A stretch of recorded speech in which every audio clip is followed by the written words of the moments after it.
ሰላም ቤተሰብ እንዴት ናችሁ? በጣም ደስ የሚል ዜና ነው ይዤላችሁ የመጣሁት።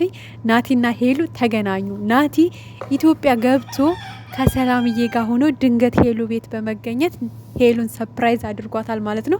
እንዳያችኋት ሄሉ እምትይዘው እምትጨብጠው ጠፍቷት በጣም ደንግጣ ሁሉ ነበረ። ልክ ስታየው ደነገጠች። ከዛ ሩጣ ወደዛ ትሄዳለች፣ ወደዚህ ትመለሳለች፣ ሂዳ ትዳብሰዋለች፣ ታቅፈዋለች፣ ከእግር እስከ ራሱ ታየዋለች። ብቻ የሚገርም ሰርፕራይዝ የምሬን ነው ምላችሁ እና ማንም ያልጠበቀው አስባችሁታል።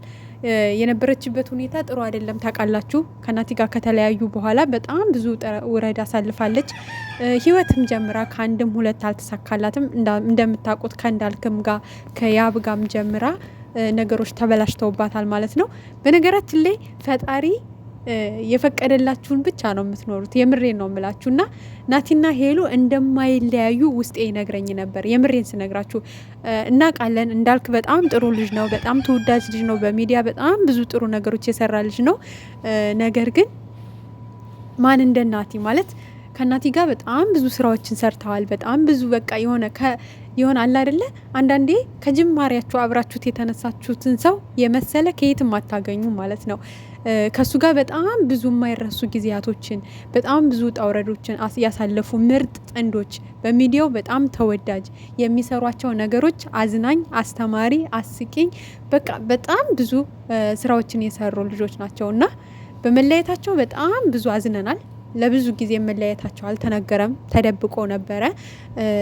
በቃ መጨረሻ አካባቢ ነው እንግዲህ ምናልባትም ከወራቶች በፊት ነው ይፋ የሆነው እንደተለያዩና በዛም እንግዲህ ናቲ ለረጅም ሰዓት ችግር ገጥሞት እስር ቤት እንደነበር በስደት ምናምን ከዛም ሲወጣ እንግዲህ ከእንዳልክ ጋር ሲያት በጣም ነበር ያዘነው፣ ልቡ የተሰበረው፣ ያለቀሰው በጣም የማይሆን ሙድ ውስጥ ነበረ።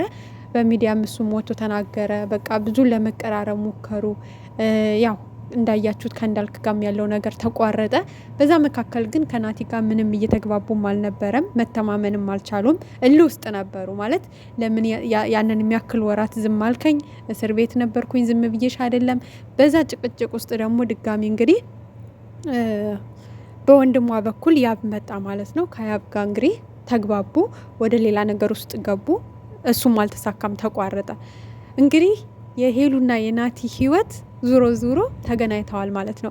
ፈጣሪ ያጣመረውን ሰው አይለየውም የሚባለው ነገር ለካ ለዚህ ነው። የምሬን ነው የምላችሁና ማመን ያቃተኝ የምሬን ነው። በጣም ደስ የሚል ሰርፕራይዝ ነው። ድንገት ነው የመጣው ኢትዮጵያ የገባው። እዛ ላይ ደግሞ እንግዲህ ሰላም ማለት የሄሉ ዘመር ናት፣ ታቋታላችሁ ብዬ አስባለሁ። የናቲም ቤስት ጓደኛው ናት እና በቃ ቤቷ ይዘው ሄደች፣ የሄሉ ቤት ይዘው ሄደች እና ድንገት ቤቷ ሲገባ በቃ ምን ልበላችሁ የነበረው ስሜት እግዚአብሔር እነዚህ ጋር በቃ ነግሬያችሁ መግለጽ አልችልም። ገብታችሁ ሄሉ ቤት እዩት የነበራትን ስሜት። በቃ ወደዚህ ትንጎራደዳለች፣ ወደዛ ትንጎራደዳለች እና የማይታመን ደስታ ነበር የነበራት። በቃ ደንግጣለች፣ ተደስታለች፣ ማመንም ከበዳት። ይሄ ናቲ ነው ወይ? ትዳብሰዋለች፣ ትሄዳለች፣ ትመጣለች፣ ቁጭ ትላለች፣ ትነሳለች። ብቻ ልቧ ራሱ በጣም እየመታ ነው እያለች ነበር ሰላምና በዛ መካከል እንግዲህ ናቲ በጣም ደንግጦ ነበር። መምጣት አልነበረብኝም እንዴ? መንገር አልነበረብንም እንዴ? በሚለው በጣም ተደነጋግጧል። የእሷና ሪያክሽን ሲያይ ማለት ነው። እና ደስም ይላታል፣ ምልስትልና ትደናግጣለች፣ ማመንም አቅቷታል። ብቻ የሆነ እኔ እንጃ እንኳን እሷ እኛ ራሱ ደግጠናል። ማና አሁን ናቲና ሄሉ ይገናኛሉ ብሎ ማን አስቦ ነበረ? የምሬን ስነግራችሁ ማለት ነው። ምክንያቱም በመሀል እሷም ሌላ ህይወት ጀመረች ምናምንና በቃ የነዚህ ልጆች ህይወት በቃ ተለያዩ ማለት ነው። በቃ ብቅቶለታል ብለን ያሰብነው ህይወት ድጋሚ ሲገናኙ ምን ያክል ደስ እንደሚል እኔ እንጃ ቃል የለኝም። የምሬን ነው የምላችሁ። የሰው ደስታ የሚያስደስተው ሁሉ በእነሱ መገናኘት እኔ እንጃ በጣም ትደሰታላችሁ ብዬ አስባለሁ። የምሬን ስነግራችሁ እኔ ደስ ብሎኛል። አንደኛ ያለችበት ሁኔታ ጥሩ አይደለም። እንዳያችኋት ከሚዲያው ጠፍታለች፣ ራሷን በቃ አግልላለች።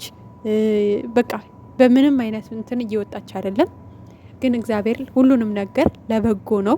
ምናልባት እነዛ ሁለት ህይወቶች የተቋረጡት በመሀል ያንቺ ስላልሆኑ፣ ለአንቺ ስላልተፈጠሩ፣ ለአንቺ ስላልፈቀዳቸው እግዚአብሔር እነዛን ነገሮች ከአንቺ ህይወት አስወጥቶ የመጀመሪያ ህይወትሽን እንግዲህ ባላሰብሽው ባልጠበቅሽው መንገድ ቤትሽ ድረስ ከች አድርጎ ሰርፕራይዝ አድርጎሻል ማለት ነው። ይሄ የእግዚአብሔር ስራ ነው። ይሄ የእግዚአብሔር ታምር ነው። እውነትን ነው የምነግራችሁ።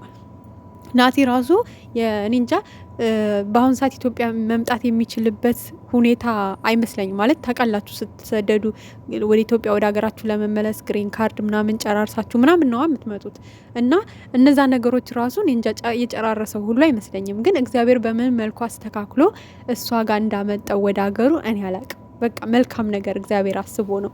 የእሷን ጉዳት፣ የእሷን መከፋት፣ የእሷን ብዙ ውጣ ውረዶች አይቶ ነው። በብዙ ህይወት ተጎድታለች እና በቃ ህይወቷ አንተ ነህ የእሷን ልብ ልጠግነውና ልታጽናናው የምትችለው ወደ ቀድሞ ህይወትህ መሄድ አለብህ ብሎ እንግዲህ እግዚአብሔር እንጃ ከሰማይ አውርዶ ለሄሉ ጋር እንዳመጣው ነው እኔ የማስበው ማለት ነው።